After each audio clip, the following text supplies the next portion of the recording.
കഴിഞ്ഞ ദിവസം ബഹ്റൈനിലെ റോള പാർക്കിനടുത്ത് ഒരു ഫ്ലാറ്റില് ഒരു യുവതി തന്റെ പിറന്നാൾ ദിനത്തില് ജീവനൊടുക്കി.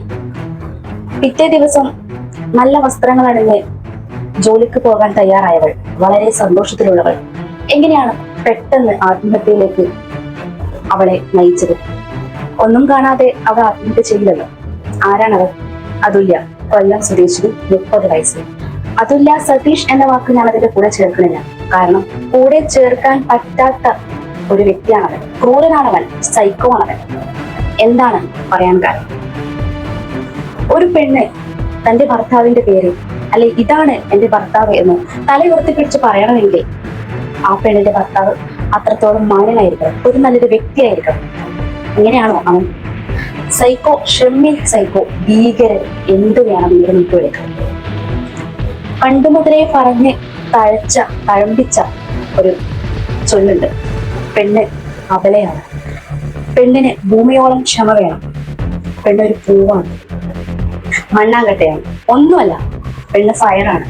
പുഷ്പയിലൊക്കെ പറയുന്ന പോലെ ഫ്ലവർ അല്ലടാ, ഫയറാണ്. അങ്ങനെ തന്നെ ആവണം ഇനിയുള്ള അങ്ങോട്ടുള്ള പെൺകുട്ടികൾ. ഉത്ര, വിസ്മയ, വിഭജിക, ഇപ്പോ അതുല്യ, ഞാൻ കണ്ണൂരാണ്, നമ്മുടെ കണ്ണൂരിൽ തന്നെയുള്ള റീമ. തന്റെ കുഞ്ഞുങ്ങളെയും ചേർത്ത് പിടിച്ച് അവരെ ആത്മഹത്യ ചെയ്യണമെങ്കിൽ തക്കതായ ഒരു കാരണം ഉണ്ടാവില്ലേ? ജീവിച്ചൂടായിരുന്നോ? ഇറങ്ങി പോയിക്കൂടായിരുന്നോ? ആ താലി പൊട്ടിച്ചെറിയണമായിരുന്നു, ധൈര്യത്തോട് ജീവിക്കണമായിരുന്നു, വിട്ടെറിയണമായിരുന്നു എന്നൊക്കെ നമുക്ക് പറയാം. പക്ഷെ അവരുടെ അവസ്ഥ, അവരുടെ സാഹചര്യം എന്താണെന്ന് നമുക്കറിയില്ല, അല്ലെ? അതുകൊണ്ട് ഉത്രയെയും വിസ്മയെയും വിഭജികയെയും അതുല്യയെയും റിമയെയും ഒന്നും ഞാൻ ജഡ്ജ് ചെയ്യുന്നില്ല. ഓരോരുത്തരുടെയും ജീവിതത്തിൽ എന്തൊക്കെയാണ് സംഭവിക്കുന്നത് അവർക്ക് മാത്രമേ അറിയൂ. അതുകൊണ്ട് അവരെ ഞാൻ ജഡ്ജ് ചെയ്യുന്നില്ല, അവരെ ഞാൻ കുറ്റം പറയുന്നില്ല. ഒരാഴ്ച കൊണ്ടോ ഒരു മാസം കൊണ്ടോ അല്ല അവർ ഈ കഠിനം ചെയ്തത്. വർഷങ്ങളോളം സഹിച്ച് ചിലപ്പോൾ അവരൊരു പോരാളികൾ തന്നെയായിരിക്കും, അല്ലെ? ശക്തമായ പോരാളികളായിക്കൂടാന്നില്ലല്ലോ. ഒരുപാട് തവണ പോരാടിയിട്ടുണ്ടാവാം, പ്രതിരോധിച്ചിട്ടുണ്ടാവാം. പക്ഷെ പെട്ടെന്ന് അവരെ തളർത്തുന്ന എന്തോ അവരുടെ ജീവിതത്തിൽ ഉണ്ടായിട്ടുണ്ട്. അതുകൊണ്ടാണ് അവർ ആത്മഹത്യയിലേക്ക് നയിച്ചത്. ജീവനോളം സ്നേഹിക്കുന്ന തന്റെ കുഞ്ഞുങ്ങളെ എടുത്ത് അവർ ആത്മഹത്യ ചെയ്യണമെങ്കിൽ തക്കതായ ഒരു കാരണമുണ്ടാവും. ആരതിനും ഇത് കൊലപാതകമല്ലെന്ന് ചിലപ്പോൾ ആകാം.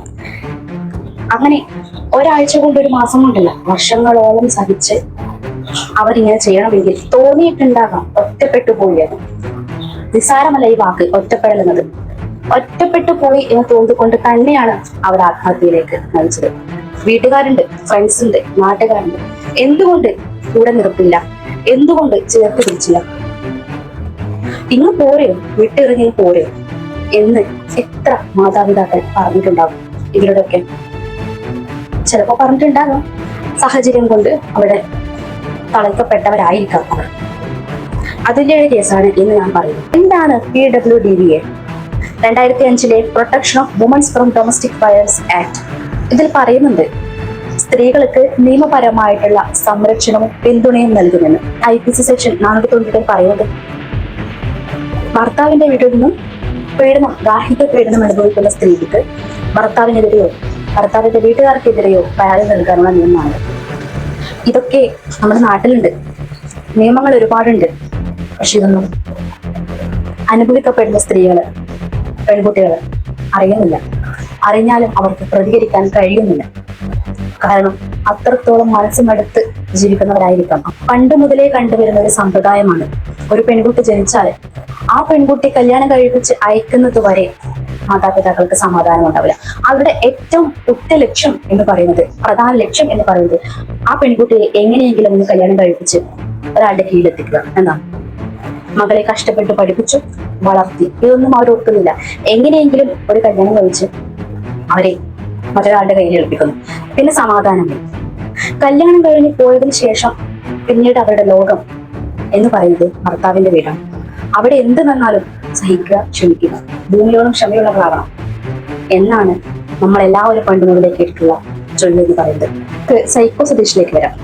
വളരെ ക്രൂരനായ സൈക്കോ ആയ മനുഷ്യനെ കുറിച്ച് പറയാം. ഏറ്റവും രസകരമായ കാര്യം എന്താ അറിയോ? തന്റെ ഭാര്യ മരിച്ചു കഴിഞ്ഞതിന് ശേഷം തൊട്ടടുത്ത നിമിഷം തന്നെ മാധ്യമങ്ങൾക്ക് മുന്നിൽ വരികയാണ്.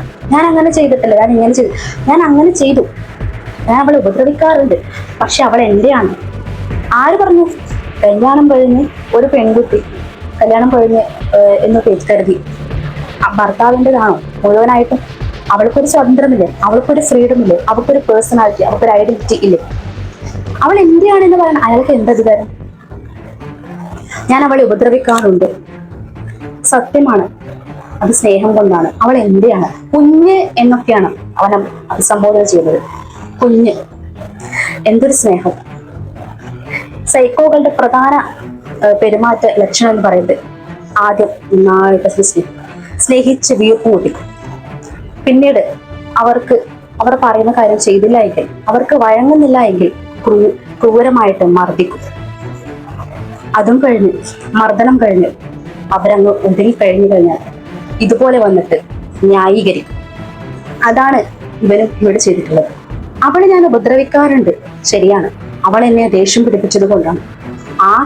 ആറ് കൊടുത്തു അവന് ധൈര്യം? ദേഷ്യം പിടിപ്പിച്ചപ്പോ തന്നെ പെട്ടെന്ന് തന്നെ മർദ്ദിക്കാൻ ആര് കൊടുത്തു അവന് അവകാശം? തന്റെ അടിവസ്ത്രം മൂടിയ അവളുടെ മുഖത്തേക്കറിയാം, മൂത്രമൊഴിക്കുക മുഖത്തേക്ക്, ഉപദ്രവിക്കുക, ബന്ധുക്കളിൽ നിന്നും എല്ലാം അകറ്റി നിർത്തുക.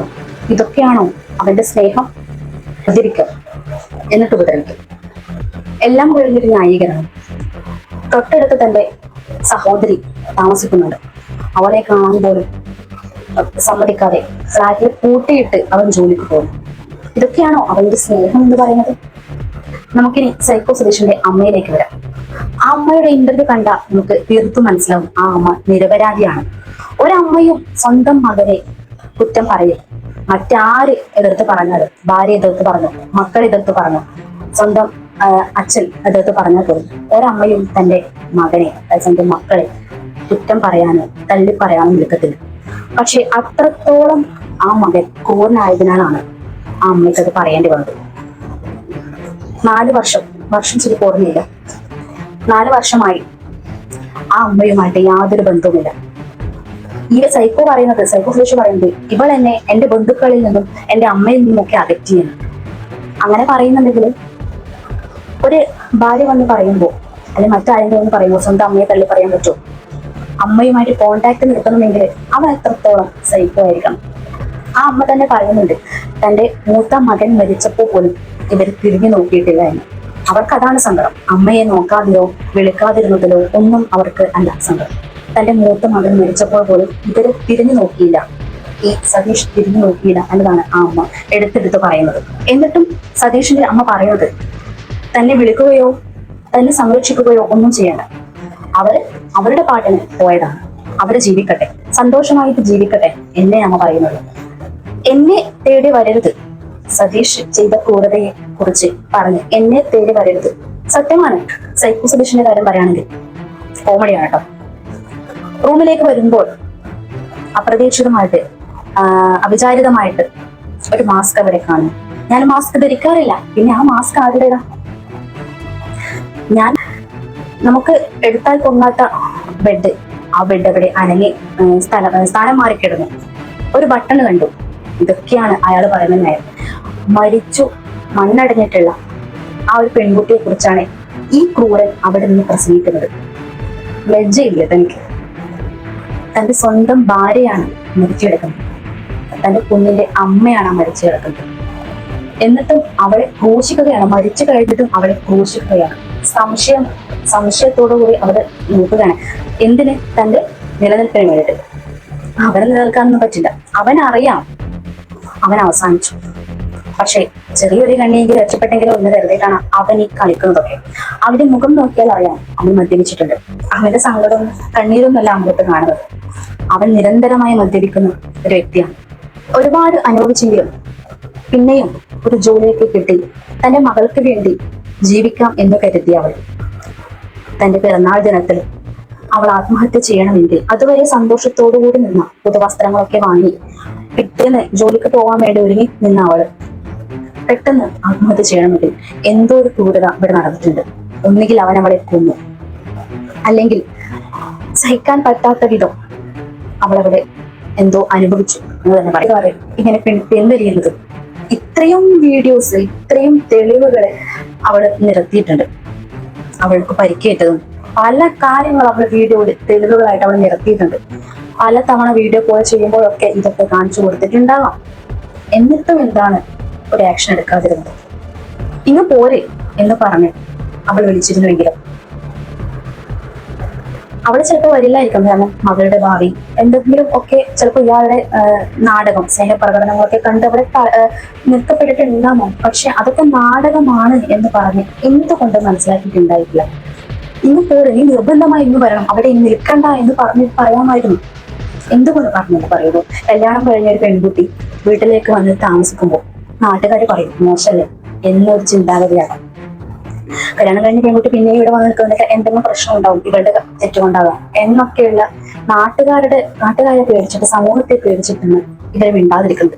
എന്നാൽ സമൂഹം എന്തു പറഞ്ഞോട്ടെ, നാട്ടുകാരെന്ത് പറഞ്ഞോട്ടെ, എനിക്ക് എന്റെ മകളാണ് വലുത്, മരിച്ചു കിടക്കുന്ന മകളെയല്ല ജീവനോടെയുള്ള മകളാണ് എനിക്ക് വേണ്ടത് എന്നിവർ ചിന്തിച്ചിരുന്നുവെങ്കിൽ, ആക്ഷൻ എടുത്തിരുന്നുവെങ്കിൽ, നാട്ടുകാർ പറയുമ്പോൾ എന്തെങ്കിലും ചോദിക്കാൻ വരുമ്പോൾ അവൾ ഇവിടെ തന്നെ ഉണ്ട്, അവൾ ഇങ്ങ് പോകുന്നു, ഭർത്താവിന്റെ വീട്ടിൽ നിന്ന് അവൾ ഇങ്ങ് പോകുന്നു, അവിടെ അവൾക്ക് നിൽക്കാൻ പറ്റുന്നില്ല, അവൾക്ക് അവിടെ സമാധാനമില്ല, അവൾക്ക് അവിടെ നിൽക്കാൻ പറ്റുന്നില്ല, അവൾ എന്തെങ്കിലും ഏർപ്പെടുത്തി ഇവൾ ഇങ്ങ് പിടിച്ചോണ്ട് പോകുന്നു, എനിക്ക് എന്റെ മകളാണ് വലുത് എന്നൊരു വാക്ക് ഇഷ്ടാക്കൾക്ക് പറയാൻ ധൈര്യം ഉണ്ടായിരുന്നെങ്കിലും അങ്ങനെ പറയണം.